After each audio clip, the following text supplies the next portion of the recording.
नमस्कार, rise news में आपका स्वागत है। तो पेश है आज की अहम खबरें। ईसीएल की कापासारा कोलियरी में ईसीएल प्रबंधन और ग्रामीणों के बीच हुई झड़प के बाद क्षेत्र में शांति व्यवस्था कायम करने और स्थानीय लोगों की समस्याओं को दूर करने के उद्देश्य से प्रशासन सक्रिय हो गया है। इसी क्रम में धनबाद एसडीएम आज कापासारा कोलियरी पहुंचे, जहां उन्होंने ईसीएल मुगमा एरिया महाप्रबंधक विभाग चंद सिंह, एसडीपीओ निरसा विजय कुशवाहा, निरसा अंचलाधिकारी एमएन मंसूरी के साथ मंत्रणा की। तो वहीं वो स्थानीय लोगों से भी मिले और उनकी समस्याएं जानने की कोशिश की। एसडीएम सुरेंद्र कुमार ने एराई न्यूज से बात करते हुए कहा कि कापासारा कोलियरी में कुछ खास लोगों का प्रभाव है, जबकि स्थानीय लोगों को उतना लाभ नहीं मिल पा रहा है। हमारी कोशिश है कि स्थानीय लोगों की समस्याओं को सुनकर उनका निपटारा करें, ताकि उनकी समस्याएं दूर हो सकें और कोलियरी का उन्हें ज्यादा से ज्यादा लाभ मिल सके। उन्होंने कहा कि उनके संज्ञान में आया है कि दंगलों के चलते कुछ मजदूरों को उनके हक की मजदूरी नहीं मिल पा रही है।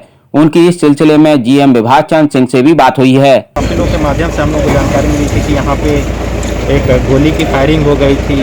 जीएम साहब ने हवा में फायरिंग किया था, तो डीसी बन गया था। तो अभी तक मुझे लग रहा था कि हिंसा काफ़ी मेरा शांत ढंग से कार्य हो रहे हैं, लेकिन कल की घटना ने मुझे ये महसूस कराया कि नहीं, मुझे जाना पड़ेगा कि आखिर वहाँ पर क्या ऐसा इशूज़ आ गया है कि हमारा ईसीएल प्रबंधन और लोगों के बीच में कि गोली तक की नौबत आ गई है। तो आज मैं उसी मद्देनज़र में यहाँ आया हूँ, तो यहाँ पे चीज़ों को मैं समझ रहा हूँ। तो मैं देख रहा हूँ कि थोड़ी चीज़ें बेहतर भी हैं और कुछ अव्यवस्थित भी हैं। अव्यवस्थित इसलिए मैं देख रहा हूँ कि यहाँ पे जो समझ में आ रहा है कि किसी खास गुट या ये लोगों का थोड़ा सा प्रभाव है, जबकि हमारे लोकल्स लोग को उतने ज़्यादा बेनिफिट मिलना चाहिए, वो मिल नहीं पा रहा है। तो यही बैठ के अपने ईसीएल प्रबंधन और यहाँ के लोकल्स जितने लोग होते हैं उनको बेहतर से बेहतर क्या दिला सकते हैं, ताकि शांतिपूर्ण ढंग से यहाँ पे सारे कार्य को हो। क्योंकि आज के समय में कोलियरी मेरा एक ऐसा माध्यम है कि रोज़गार का साधन भी है।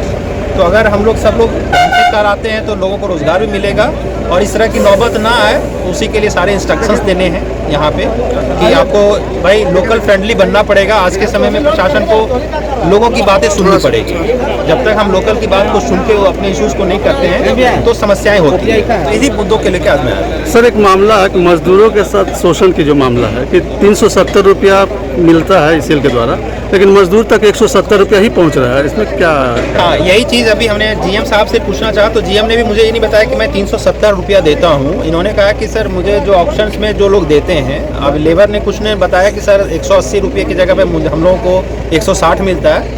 तो ये दंगल वाली इशू है। तो दंगल वाली इशू के लिए मैंने अपने थाना प्रभारी और डीएसपी को बोला है कि दंगलों की सारी लिस्ट ले लो और उस दंगलों की लिस्ट में जितने लेबर्स हैं उन लेबर से पूछें कि उनको कितना मानदेय मतलब देना चाहिए था पर टन, उस हिसाब से उन लोगों को मिलता है कि नहीं। अगर नहीं मिलता है तो दंगल के साथ बैठ के लोग निगोशिएशन को शांत कराएंगे, बैठक करेंगे प्रशासन यहाँ पे। दंगल लोगों को बोलेंगे कि भाई लोकल लोगों को जो लेबर्स है उनको जो पैसा मिलना होता है वो दीजिए। और 360 और 370 वाली बातें का वो आइडिया अभी लोगों के बीच में जीएम ने भी बताया कि मैं नहीं देता हूँ पैसा। ठीक है, अब आपके माध्यम से यदि मुझे कंक्रीट जानकारी मिलेगी। डीओ धारकों से लिया जाता है। हाँ, तो ये डीओ धारक अभी तो बता रहे हैं 180 रुपया दे रहे हैं। यही डीओ धारक हमें बताएं कि सर हम लोग को 380 रुपया क्यों लिया जाता है। ठीक है, तब हम लोग बैठ के उसको रिजॉल्व करने का प्रयास करें। गौरतलब है कि 2 दिन पहले कापासारा कोलियरी में निरीक्षण करने पहुंचे ईसीएल मुगमा एरिया जीएम और उनकी सिक्योरिटी टीम पर कोल माफिया के गुर्गों ने हमला कर दिया था, जिसके बाद आत्मरक्षा में जीएम के सिक्योरिटी गार्ड को हवाई फायरिंग करनी पड़ी।